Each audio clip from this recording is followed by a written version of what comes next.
Students, today we will start our chapter number 16th about graphs. What is graph bete? Graphs is a visual representation of data and information. इसमें हम अपने data को या जो भी information हमें दी गई है उसको हम रिप्रेजेंट करते हैं, उनसे हम अपना कंपैरिजन ईजीली कर सकते हैं बेटे। ग्राफ के माध्यम से हमें आसानी से पता लग जाता है कि हमें क्या इन्फॉर्मेशन इसमें दी गई है। ये हमारा ग्राफ आपको दिखा रखा है। और इस चैप्टर में हम क्या करेंगे, लर्निंग के ऑब्जेक्टिव्स हैं अपने। In this chapter you will learn about line graph, linear graph. सबसे पहले बेटे आपका लाइन ग्राफ। लाइन ग्राफ क्या होता है, देखो इसमें आपको दिखा रखा है लाइन ग्राफ। लाइन ग्राफ में आपकी मैनी लाइन्स होती हैं, उनको रिप्रेजेंट किया गया है। ये देखो आपका ये लाइन ग्राफ दिखा रखा है। इसमें लाइन ग्राफ क्या होता है बेटे, लाइन इसमें बहुत सारी आपकी लाइन्स होती हैं अलग अलग। आपकी ये लाइन है, नेक्स्ट ये लाइन 2 पॉइंट्स को मिला के ये इसमें क्या हमारा ये आपका लाइन ग्राफ है।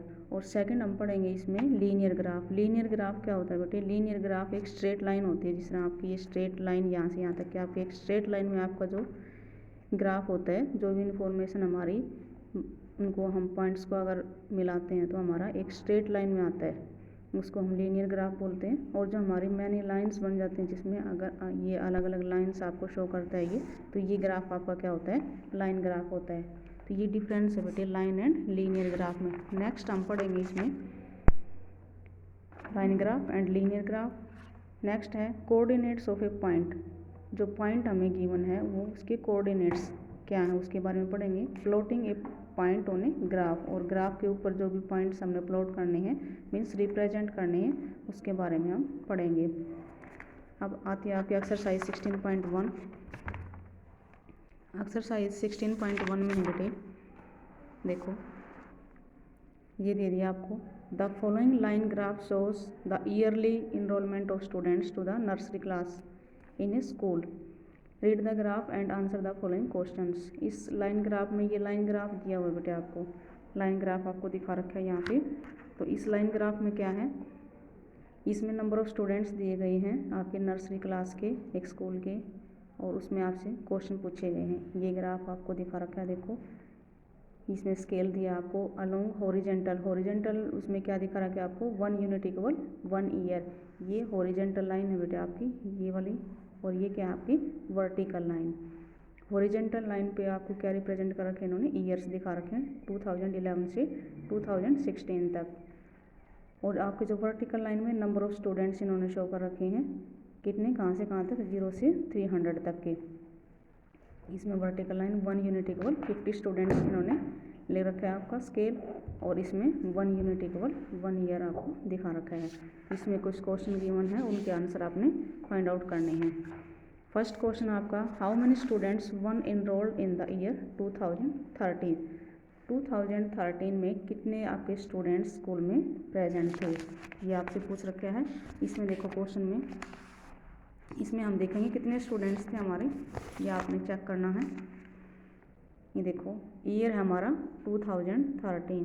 2013 में हम जाएंगे, ये हॉरिजेंटल लाइन पे 2013 में हमारे कितने स्टूडेंट्स इनरोल्ड थे 2013, और नंबर ऑफ़ स्टूडेंट्स कितने, यहाँ पे पॉइंट है बेटे ये आपको सर्कल में दिखा रखा है, तो इसका मतलब यहाँ तक के थे। अब यहाँ से हम देखेंगे स्टूडेंट्स कितने थे, 50।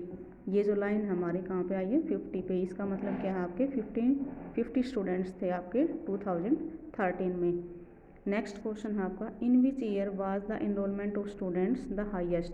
कौन से ईयर में जो स्टूडेंट्स का जो इनरोलमेंट था वो हाईएस्ट में सबसे ज़्यादा था। अब ईयर देखो, ये नीचे आपको हॉरिजेंटल लाइन पे ईयर है, इसमें देखो सबसे जो ग्राफ आपका सबसे हाईएस्ट ग्राफ कहाँ तक का है, ये देखो ये है। अब ये ईयर कौन सा, यहाँ से हम चेक कर लेंगे।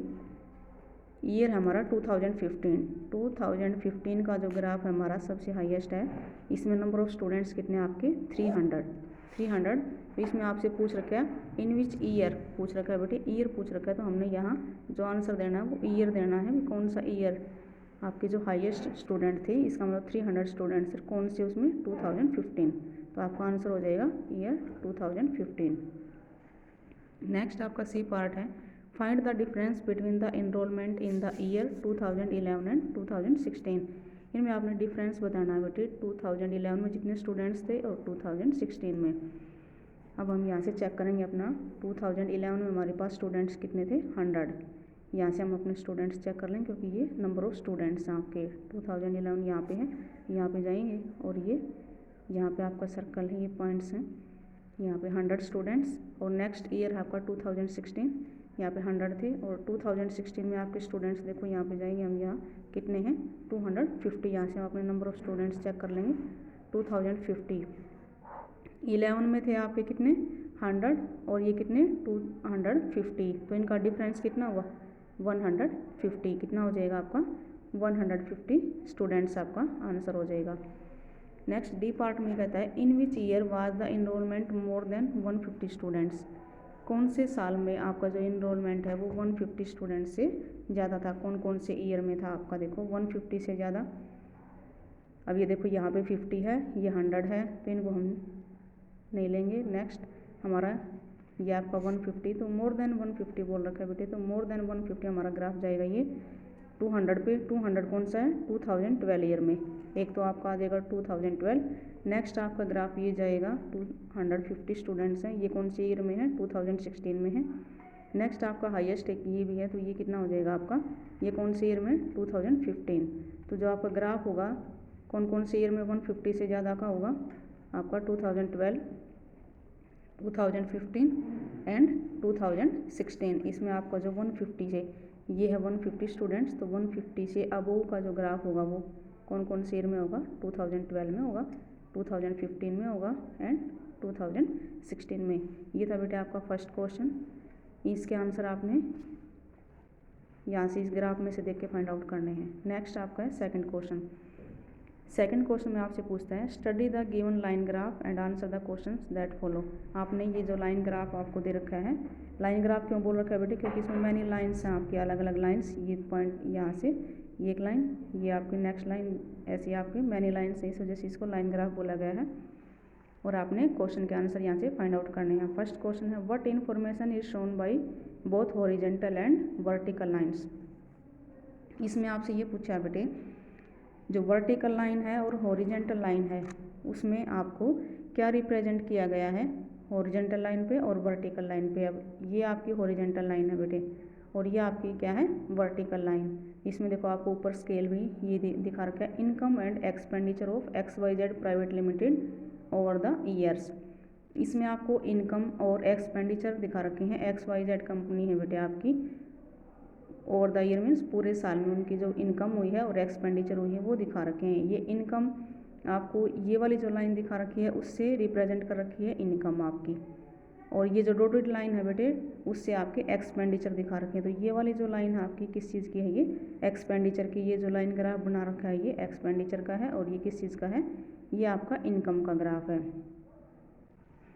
अब आपसे जो क्वेश्चन पूछा गया है ये क्वेश्चन पूछा गया है भाई कि हॉरिजेंटल लाइन पे क्या रिप्रेजेंट किया गया है।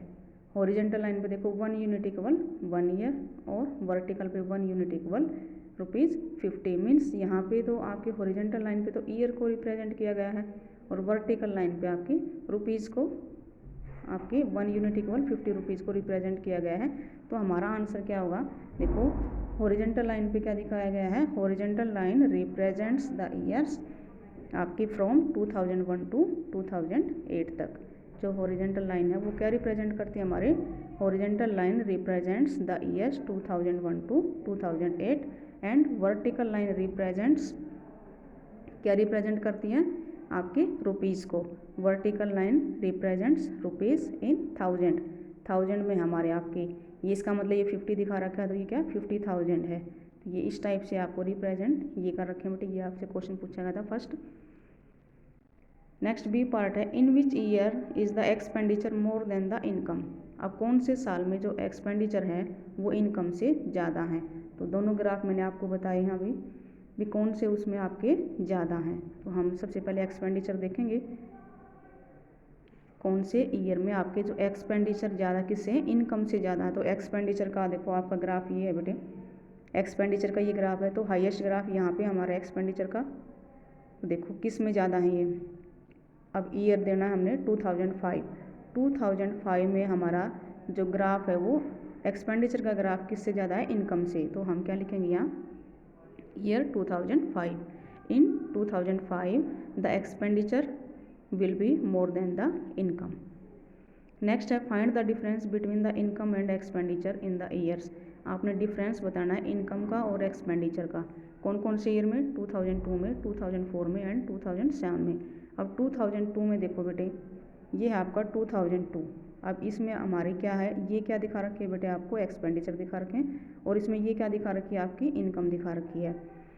तो इसमें कितना हो जाएगा बेटे, देखो हमारे जो एक्सपेंडिचर हैं वो कितने 250 हैं, और जो इनकम है कितनी है 400,000 है। ये 1000 में है आपके, तो हम क्या करेंगे 400 में से 250 लेस करेंगे तो हमारा कितना आ जाएगा बेटे 150। इसका मतलब 150,000 आपका क्या हो जाएगा, इसका डिफरेंस हो जाएगा 2002 में इनकम एंड एक्सपेंडिचर का। नेक्स्ट आपका था 2004। अब ये ईयर है आपका 2004। अब 2004 में बेटे ये आपके कितने हैं 300 हैं आपकी, क्या जो एक्सपेंडिचर है वो 300,000 है, और जो आपके जो इनकम है वो कितनी है 400,000 है। यहाँ से हम चेक कर लेंगे, ये जो आपका इनकम का है वो कितने पे है 400 पे। तो ये 400 माइनस 300 करते हैं तो हमारा डिफरेंस कितना आता है 100 का। 100,000 आपका क्या हो जाएगा 2004 में डिफरेंस हो जाएगा। नेक्स्ट आपका 2007 में बताना है हमने, ये है ईयर आपका 2007। इसमें हमारा जो एक्सपेंडिचर है वो कितना है बेटे 300,000 है, और जो इनकम है वो कितनी है आपकी 500,000 है। ये इसी ईयर में हमने बताना है 2007 में आपका एक्सपेंडिचर और इनकम जो भी है उसका हमने डिफरेंस फाइंड आउट करना है। तो ये 2007 बेटे, इसमें एक्सपेंडिचर आपके कितने हैं, ये 300,000 है, और जो इनकम है ये ग्राफ इनकम का ये है, इसमें हमारे कितने 500,000। तो इन दोनों का जो डिफरेंस होगा वो क्या होगा बेटे 200,000 हो जाएगा इसका डिफरेंस। ओके बेटा, थैंक यू।